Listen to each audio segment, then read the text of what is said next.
इमरान खान साहब को रोजाना 4 मरतबा डील की ऑफर होती है। ਤੁਸੀਂ ਮੈਨੂੰ ਦੱਸੋ ਤੁਹਾਨੂੰ ਨਹਾਉਣ ਦੀ ਆਫਰ ਕੀਤੀ ਹੈ ਕਦੀ ਕਿਸੇ ਕਿ ਭਾਈ ਆ ਤੈਨੂੰ ਮੈਂ ਨਵਾਵਾਂ ਗਰਮ ਪਾਣੀ ਤੱਤਾ ਕਰ ਦਿਆਂ। ਮੇਰੇ ਕੋਲ ਹੈਗਾ ਸਿਸਟਮ, ਆ ਜਾ ਮੇਰਾ ਭਰਾ, ਮੈਂ ਪਾਣੀ ਗਰਮ ਕਰਨਾ, ਆ ਮੂੰਹ ਤੋਂ ਸਿਆਹੀਆਂ ਲਾ ਮੇਰਾ ਭਰਾ ਪਹਿਲੇ।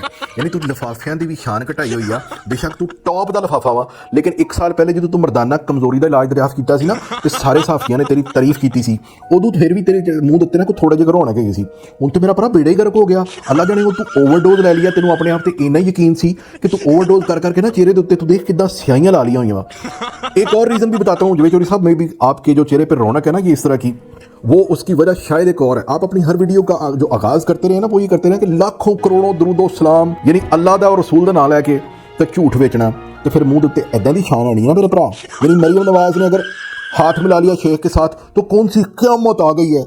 ਇਹ ਅਲਫਾਜ਼ ਨੇ ਤੇਰਾ ਭਰਾ ਤੇ ਕਰਨੀਆਂ ਬਗੈਰਤੀਆਂ ਤੇ ਇਲਾਜ ਮਰਦਾਨਾ ਕਮਜ਼ੋਰੀ ਦਾ, ਆ ਮਰਦਾਨਾ ਬਗੈਰਤੀ ਦਾ ਇਲਾਜ ਲੱਭ ਮੇਰਾ ਭਰਾ ਜਾ ਕੇ ਕੋਈ।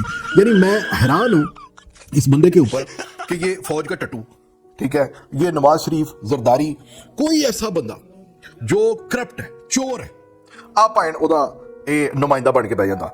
ਆ ਕਦੀ ਮੀਆਂ ਸਾਹਿਬ ਦੇ ਨਾਲ ਤੇ ਉਹ ਰਾਹੀਲ ਸ਼ਰੀਫ ਦੇ ਨਾਲ ਉਹ ਜਹਾਜ਼ਾਂ ਦੇ ਵਿੱਚ ਫਿਰ ਇਦਾਂ ਵਿੱਚ ਉਹ ਨਾਲ ਬਕਾਇਦਾ ਸੈਲਫੀ ਬਣਾਉਂਦਾ ਕਿ ਮੈਂ ਹੈਗਾ ਜਹਾਜ਼ ਦੇ ਵਿੱਚ ਬੈਠਾ। 112 ਮੁਲਕ ਕਹਿੰਦਾ ਮੈਂ ਫਿਰ ਲਿਆ, 112 ਮੁਲਕਾਂ ਦੇ ਵਿੱਚ ਵੀ ਆਪਣੇ ਵਰਗਾ ਤੈਨੂੰ ਕੋਈ ਮਿਲਿਆ ਨਹੀਂ ਮਿਲਿਆ। ਸਫ਼ਰ ਕਹਿੰਦਾ ਜਾਰੀ ਆ, ਹਲੇ ਮੈਂ ਪੂਰੀ ਦੁਨੀਆ ਦੇਖਣੀ ਆ। ਮੈਂ ਸ਼ਰਤ ਲਾਉਣ ਨੂੰ ਤਿਆਰ ਆ ਮੇਰਾ ਭਰਾ, ਤੈਨੂੰ ਫੇਰ ਵੀ ਕੋਈ ਐਡਾ ਬਗੈਰਤ ਨਹੀਂ ਲੱਭਣਾ ਜਿੱਦਾਂ ਤੂੰ ਲੱਭਦਾ ਫਿਰਨਾ ਆਪਣੇ ਵਰਗਾ। ਮਤਲਬ ਕਦੀ ਇੱਕਦਮ बैठा बैठाया शोशा छोड़ देगा। इमरान खान अगर माफ़ी मांग ले, अगर सिद्के दिल से वो 9 मई की माफ़ी मांग ले तो फौज उसको माफ़ कर देगी 30 मिनट के अंदर। अगले ने टाइम भी पता किया वा कि माफ़ी मंगन तो कितने मिनट बाद माफ़ी मिल जानी है। साले नूं जिवें यही उत्थे बैठ के टाइम सुन के आया वा।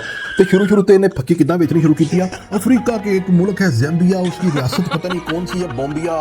उसमें एक बादशाह रहता था नाजरीन, वो मेरी पुप्पी का पुत्र था, उसकी रियाया के ऊपर वो बड़ा जुल्म करता था। फिर मेरी पुप्पो ने उससे तलाक ले ली थी। मामा तेनू किसी गल का पता नहीं है, पाकिस्तान च बह के तू अज जो बह के पुलों थले मदारी दवाइयां बेचदे आ ਉਹ ਤੂੰ ਕੰਮ ਕਰਦਾ ਵਾ। ਪੂਰੀ ਦੁਨੀਆ ਦੇ ਨਕਸ਼ੇ ਤੋਂ ਖਿੱਚੜੇ ਤੇ ਲੋਕਾਂ ਦੇ ਸਬਸਕ੍ਰਾਈਬ ਕਰਵਾ ਕਰੂ ਕੇ ਤੇ ਆ ਬਗੈਰਤੀਆਂ ਸ਼ੁਰੂ ਕੀਤੀਆਂ ਹੋਈਆਂ ਵਾ। ਤੇ ਜਿਵੇਂ ਚੌਧਰੀ ਸਾਹਿਬ, ਮੇਰਾ ਤੁਹਾਨੂੰ ਇਹੀ ਮਸ਼ਵਰਾ ਵਾ, ਇਹ ਮਰਦਾਨਾ ਕਮਜ਼ੋਰੀ ਵਾਲਾ ਬਿਜ਼ਨਸ ਛੋੜ ਕੇ ਤੇ ਮਰਦਾਨਾ ਬਗੈਰਤੀ ਦਾ ਇਲਾਜ ਕਰੋ, ਇਹਦੀ ਤੁਹਾਨੂੰ ਅਸ਼ਦ ਜ਼ਰੂਰਤ ਆ।